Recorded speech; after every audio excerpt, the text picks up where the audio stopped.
السلام علیکم اسٹوڈنٹس، آج کے لیکچر میں ہم لوگوں نے سورہ بقرہ کے بارے میں سٹارٹ کرنا ہے۔ سب سے پہلے ہم دیکھتے ہیں کہ سورہ بقرہ کا تعارف کیا ہے، اس کے بعد ہم باقاعدہ آیات پڑھنا شروع کرتے ہیں۔ سب سے پہلے سورہ بقرہ کے تعارف کی بات کریں تو کہتے ہیں یہ قرآن مجید کی دوسری صورت ہے۔ پہلی صورت الفاتحہ کے بعد اور تیسری صورت آل عمران سے پہلے۔ اس میں 40 رکوع اور 286 آیات ہیں۔ سب طویل یعنی 7 طویل صورتوں میں شامل ہے۔ وہ باقی 6 صورتیں کون سی ہیں؟ وہ ہے جی آل عمران، النساء، المائدہ، الانعام، الاعراف اور الانفال، اور یہ سب سے طویل صورت ہے۔ اس صورت کے اور جو بھی نام بیان ہوئے ہیں وہ یہ ہیں۔ سب سے پہلا نام ہے فسطاط القرآن یعنی قرآن کا خیمہ، ثناء القرآن یعنی قرآن کا کوہان یا چوٹی، اور الفردوس، اور یہ نام الفردوس اس کو بڑے ہونے کی وجہ سے دیا گیا ہے۔ اس کی 3 آیات کو خصوصیت حاصل ہے۔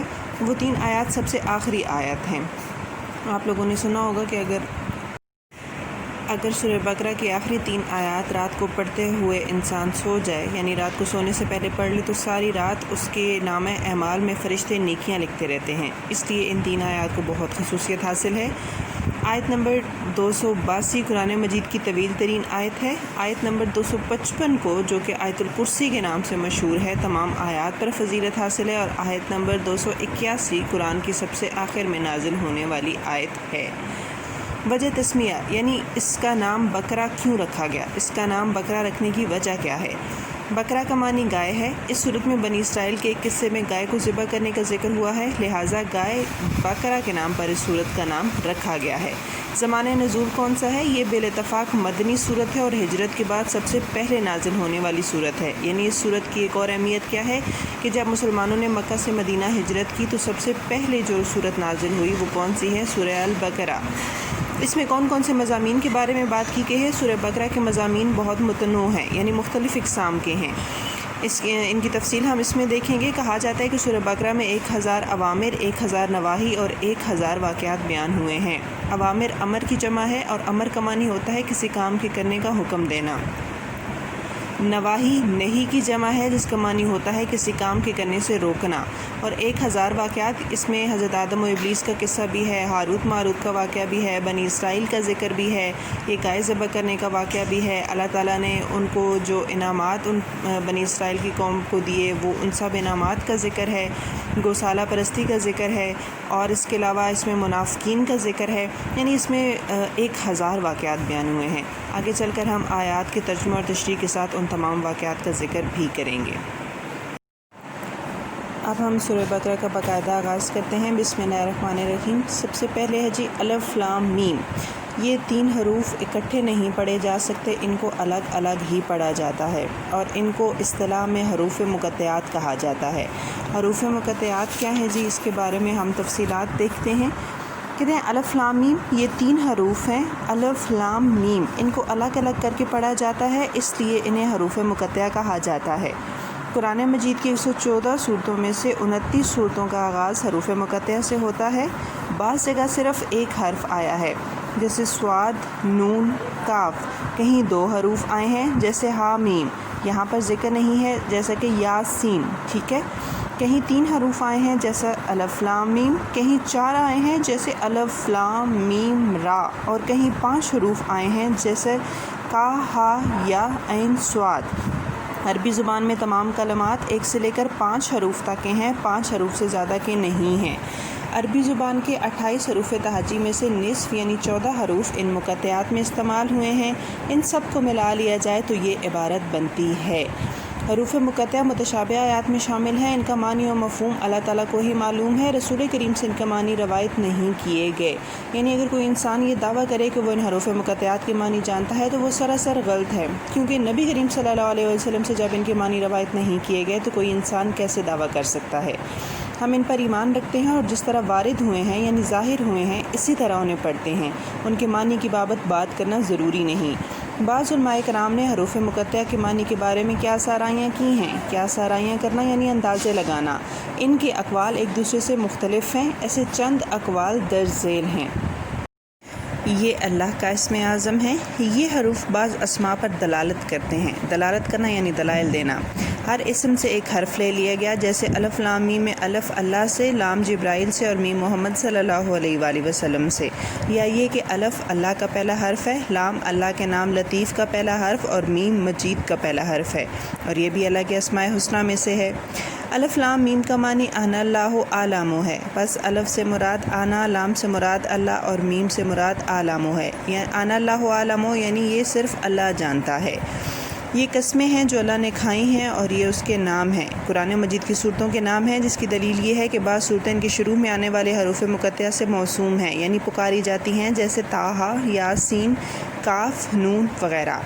یہ کچھ اقوال ہیں جو کہ مختلف علماء کی طرف سے ہیں، ہو سکتا ہے یہ سارے درست ہوں، ہو سکتا ہے یہ سارے غلط ہوں، ہو سکتا ہے ان میں سے کوئی ایک درست ہو باقی ٹھیک نہ ہوں، ٹھیک ہے۔ ان کے بارے میں صرف اور صرف اللہ تعالیٰ جانتا ہے کہ حقیقت کیا ہے، لہٰذا کسی انسان کو یہ دعویٰ کرنے کا قطعاً حق نہیں کہ وہ حروف مقطعات کے معنی کے بارے میں بات کرے۔ ذالک الکتاب، یہ وہ کتاب ہے، لا نہیں، ریب کوئی شک، فیہ اس میں، ہدن ہدایت ہے، للمتقین متقین کے لیے۔ قرآن مجید کی حقانیت کی بات ہو رہی ہے، کہہ رہے ہیں ذالک الکتاب لا ریب فیہ، اس سے کیا مراد ہے؟ کہتے ہیں قرآن مجید فی ذاتہ حق ہے، یہ سراپا حق ہے، اس میں جو کچھ بیان ہوا ہے وہ سچ اور حق ہے، خواہ وہ ما بعد الطبیعاتی حقائق ہوں۔ ما بعد الطبیعاتی سے مراد ایسے حقائق جو اس زندگی کے بعد کے حقائق ہیں، یعنی جو انسان کے مرنے کے بعد کے حقائق ہیں، کہ مرنے کے بعد انسان کہاں جائے گا، اس کی روح کہاں ہوگی، اس کا جسم کہاں جائے گا اور کیا حقیقتیں ہیں، وہ سب ما بعد الطبیعاتی حقائق ہیں۔ گزشتہ امتوں اور انبیاء اور رسل کے قصے ہوں، اخلاقی تعلیمات ہوں یا اوامر و نواہی، سب کی حقانیت نہایت واضح اور ظاہر ہے۔ قرآن مجید میں کوئی اختلاف، تفاوت یا تناقض نہیں۔ تفاوت کا مطلب ہوتا ہے فرق اور تناقض کا مطلب ہوتا ہے کمی۔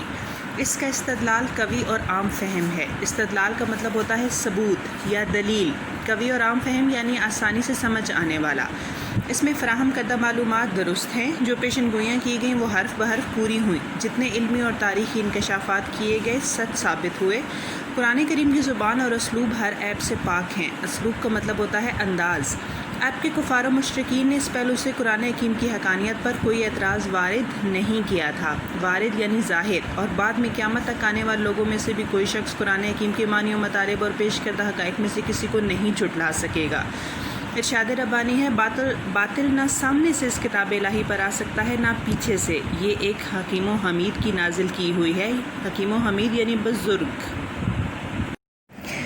اس کے منزل من اللہ ہونے میں کسی شک و شبہ کی کوئی گنجائش نہیں۔ منزل نازل ہونا من اللہ، اللہ کی طرف سے، یعنی اللہ کی طرف سے نازل ہونے میں کسی شک و شبہ کی کوئی گنجائش نہیں۔ آپ کے کفار و مشرکین قرآن مجید کو اللہ تعالیٰ کی طرف سے نازل کردہ کتاب ماننے سے انکار کرتے تھے۔ وہ اس کے منزل من اللہ ہونے پر طرح طرح کے نامعقول اعتراضات کرتے تھے۔ قرآن حکیم میں ان کے اعتراضات کا ذکر کر کے انہیں رد کیا گیا ہے۔ مثلاً وہ کہتے کہ آسمان سے کاغذ پر لکھی لکھائی کتاب کیوں نہ نازل کی گئی جس کے ساتھ کوئی فرشتہ بھی آتا اور وہ پڑھ پڑھ کر سناتا۔ جواب دیا گیا کہ کاغذ میں لکھی لکھائی کتاب بھی اگر نازل کر دیتے اور لوگ اسے اپنے ہاتھوں سے چھو بھی لیتے، پھر بھی ان منکرین حق نے یہی کہنا تھا کہ یہ تو صاف جادو ہے۔ یعنی جن کے دلوں کے روگ کا مسئلہ ہے، جن کے دلوں میں بیماری ہے، جن کے دلوں میں کفر نے گھر کر لیا ہے، انہوں نے ہر صورت کوئی نہ کوئی اعتراض کرنا تھا۔ انہوں نے کبھی بھی اس کتاب پر ایمان نہیں لانا تھا۔ اگر اللہ تعالیٰ ایک کتاب نازل کر دیتا اور فرشتوں کو ساتھ بھیج دیتا کہ وہ پڑھ کر سنا دیں، تو بھی ان لوگوں نے کوئی نہ کوئی اعتراض ہی کرنا تھا، کیونکہ ان کے دلوں میں کفر نے گھر کر رکھا ہے، وہاں ایمان کی جگہ نہیں ہے۔ اللہ تعالیٰ نے قرآن مجید میں لوگوں کو سمجھانے کے لیے ہر مثال استعمال کی، طرح طرح سے سمجھایا، لیکن وہ کفر پر بضد رہے۔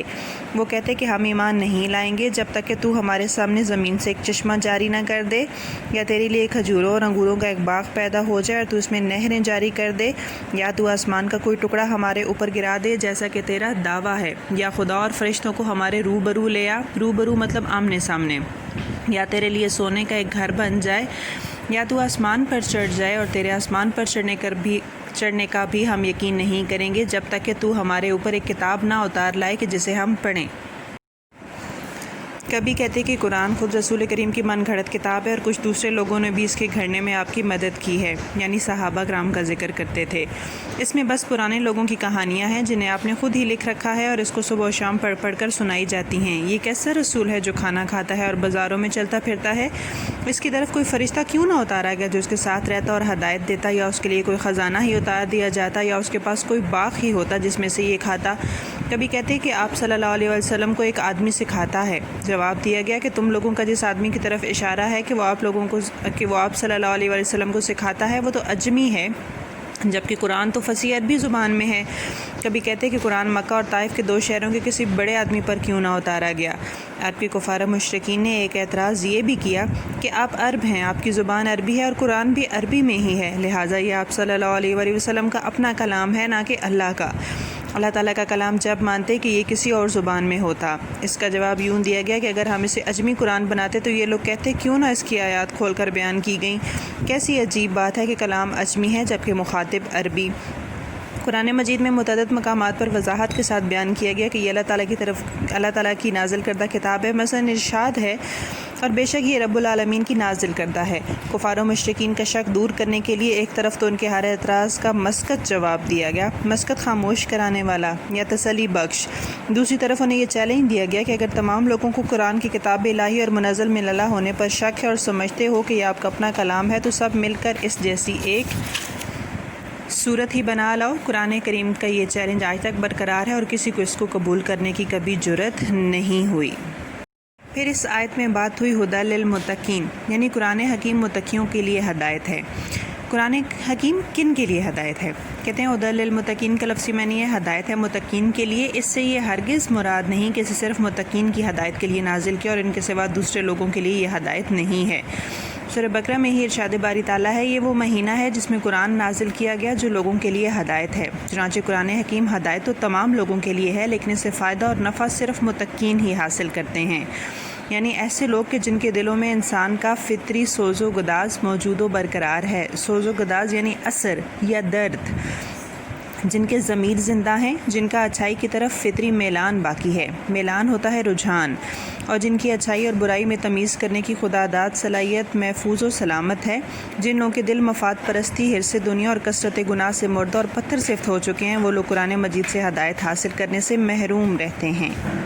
ہدی للمتقین کے بعد متقین کی جو صفات بیان کی گئی ہیں یہ قرآن ہدایت سے فیضیاب ہونے کے بعد پیدا ہونے والی صفات ہیں، یعنی زندہ ضمیر اور دل میں اچھائی کی طرف میلان یعنی رجحان اور برائی سے نفرت کرنے کی فطری انسانی صلاحیت کو برقرار رکھے ہوئے لوگ یعنی متقین جب کتاب اللہ سے ہدایت پاتے ہیں تو ان میں یہ اوصاف پیدا ہو جاتے ہیں جو ہدی للمتقین کے بعد بیان کیے گئے ہیں، اور اگر بعد میں مذکورہ اوصاف ان متقین کے اوصاف سمجھے جائیں جن کے لیے قرآن مجید ہدایت ہے تو پہلے سے ہی ایسے اوصاف والے متقین کے لیے کتاب الہی کی ہدایت پانے کا مفہوم یہ ہوگا کہ وہ ان کو ہدایت پر استحکام اور استقامت بخشنے اور ان کے لیے مزید رشد و ہدایت اور نور بصیرت حاصل کرنے کا ذریعہ ہے۔ بصیرت کا مطلب ہوتا ہے دانائی، اور قرآن حکیم کو ہدایت بتانے میں ان متقین کی مداح ہے۔ مداح کا مطلب ہوتا ہے تعریف۔ الذین جو یؤمنون ایمان رکھتے ہیں بالغیب غیب پر، ویقیمون اور قائم کرتے ہیں الصلاۃ نماز، اور مما سے جو رزقناہم رزق دیا ہم نے انہیں، ینفقون وہ خرچ کرتے ہیں۔ اور جو غیب پر ایمان رکھتے ہیں اور نماز قائم کرتے ہیں اور جو کچھ ہم نے دیا اس میں سے خرچ کرتے ہیں۔ یہاں پر متقین کی بات ہوئی تھی تو یہ متقین کی صفات بیان کی گئی ہیں کہ متقین کون لوگ ہیں، ان میں یہ خصوصیات پائی جاتی ہیں۔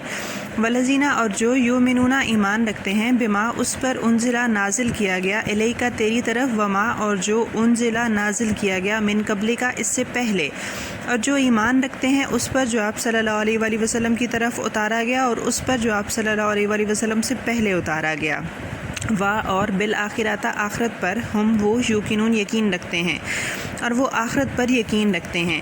اولئک وہ سب اللہ پر ہدن ہدایت من ربہم رب کی طرف سے، واولئک اور وہ ہم المفلحون فلاح پانے والے ہیں، اور وہ اپنے رب کی طرف سے آئی ہوئی ہدایت پر ہیں اور وہی پورے کامیاب ہیں۔ تقوی اور متقین کی صفات کی بات ہے یہاں پر، کہتے ہیں سب سے پہلی صفت کیا ہے کہ وہ غیب پر ایمان رکھتے ہیں۔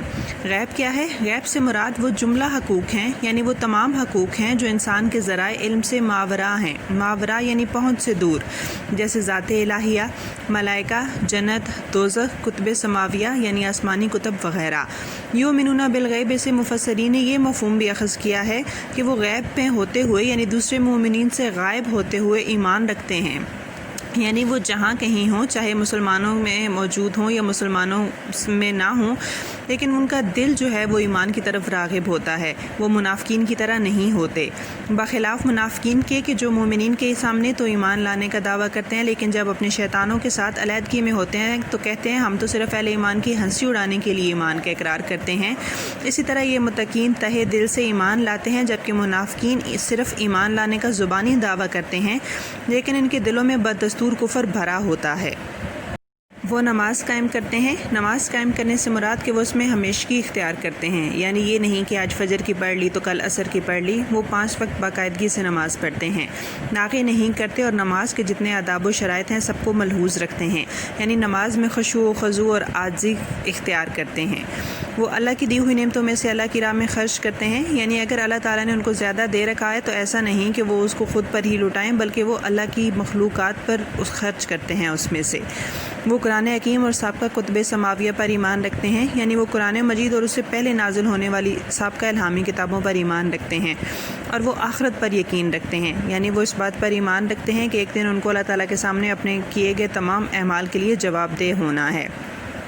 آیت 5 میں بتایا گیا ہے کہ ان اوصاف کے حامل متقین اپنے رب کی طرف سے آئی ہوئی ہدایت پر ہیں، یعنی یہ لوگوں میں جن میں یہ اوصاف پائے جائیں وہی ہدایت یافتہ ہیں، یا یہ کہ اللہ تعالیٰ کی طرف سے آئی ہوئی ہدایت پر عمل کرنے سے انسان میں ایسے اوصاف پیدا ہوتے ہیں۔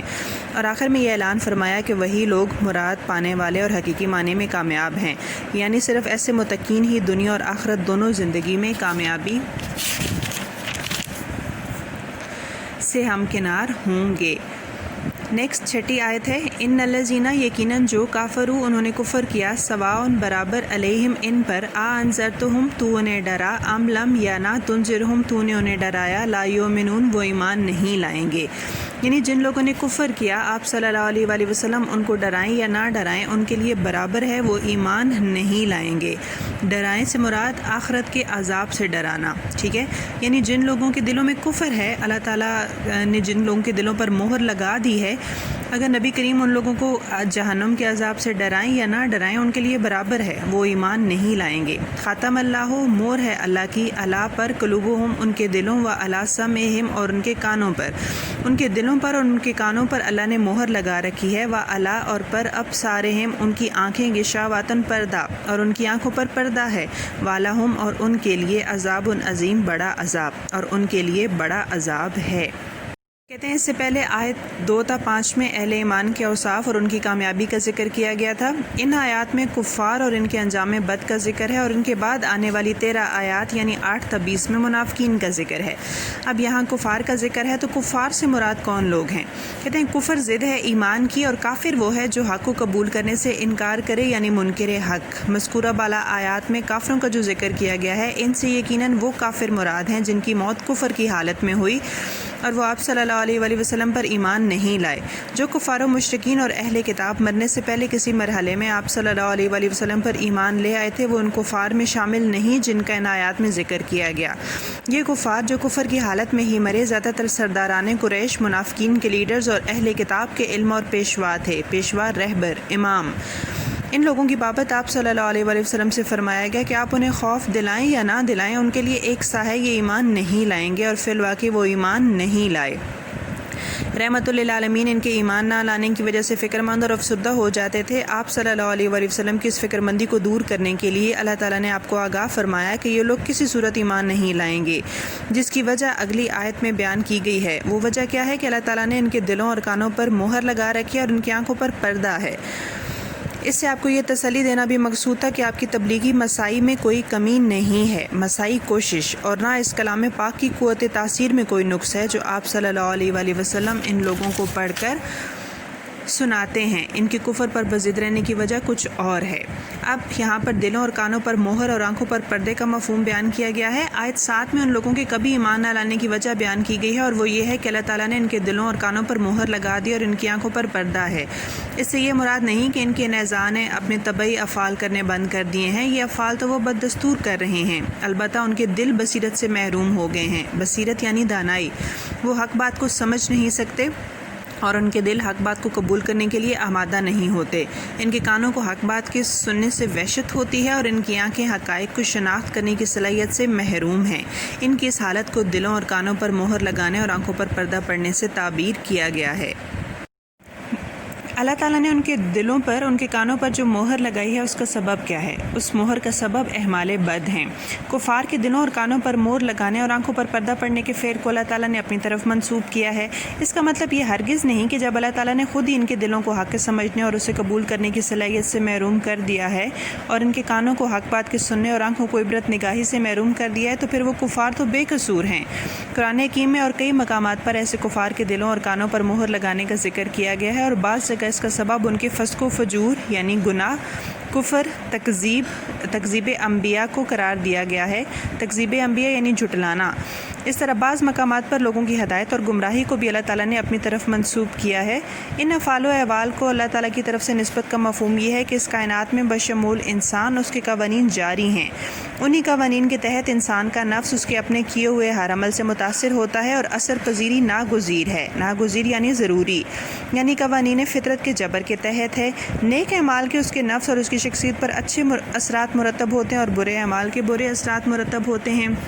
اللہ تعالیٰ نے نفس انسانی کو اس کا نیک و بد الہام کر رکھا ہے، یعنی اللہ تعالیٰ نے انسان کو عقل و شعور عطا کیا ہے۔ انسان کو اللہ تعالیٰ نے اچھے اور برے میں فرق کرنے کی، تمیز کرنے کی صلاحیت عطا کی ہے۔ اب انسان پر ہے کہ وہ اپنے لیے کون سا راستہ چنتا ہے، نیکی کا یا بدی کا۔ وہ ان میں امتیاز کرنے کی صلاحیت سے بہرہ ور ہے۔ امتیاز ہوتا ہے فرق، اور بہرہ ور کا مطلب ہوتا ہے فائدہ اٹھانا۔ اسے یہ بھی معلوم ہے کہ اس کے نفس و شخصیت پر اچھے عمل کے اچھے اور برے عمل کے برے اثرات پڑیں گے۔ اسے ان دونوں میں سے کسی ایک کو اپنانے کا اختیار بھی ملا ہوا ہے۔ اپنے اس اختیار کے تحت اگر وہ مسلسل برے اور مضر اعمال کرتا چلا جاتا ہے تو اس کا نفس بگڑتے بگڑتے بالکل بگڑ جائے گا۔ قرآن حکیم میں ایک جگہ سے یوں بیان کیا گیا ہے، ہرگز نہیں بلکہ ان کے دلوں پر ان کے اعمال بد کا زنگ چڑھ گیا ہے۔ ایک حدیث شریف میں آیا ہے کہ انسان گناہ کرتا ہے تو اس کے دل پر ایک سیاہ نقطہ پڑ جاتا ہے، وہ توبہ کر کے اس گناہ سے باز آ جائے تو وہ نقطہ صاف ہو جاتا ہے۔ اگر وہ پے بہ پے گناہ کرتا چلا جائے یعنی مسلسل، تو نقطے پڑھتے پڑھتے اس کے دل پر سیاہی چھا جاتی ہے۔ چونکہ یہ ساری اثر پذیری اللہ تعالیٰ کے بنائے ہوئے قوانین کے تحت ہے، اس اعتبار سے ان افعال کی نسبت اللہ تعالیٰ کی طرف ہے۔ یعنی ایک انسان اگر کوئی گناہ کرتا ہے تو اس کے دل پر ایک کالا نقطہ پڑتا ہے، پھر اگر وہ معافی مانگ لیتا ہے، توبہ کرتا ہے، تو وہ نقطہ مٹ جاتا ہے۔ لیکن اگر وہ مزید گناہ کرتا چلا جاتا ہے تو اس کے دل پر نقطے پڑتے جاتے ہیں، یہاں تک کہ سیاہی پورے دل پر پھیل جاتی ہے، اور وہ سیاہی کفر کی سیاہی ہوتی ہے۔ در حقیقت ان کفار کے دل ان کے حد سے بڑی ہوئی دنیا پرستی، ضد، انات کا مطلب ہوتا ہے دشمنی اور غرور کی وجہ سے بالکل سیاہ ہو چکے تھے، اور حق کو سمجھنے اور اسے قبول کرنے کی صلاحیت سے عاری تھے، یعنی محروم تھے۔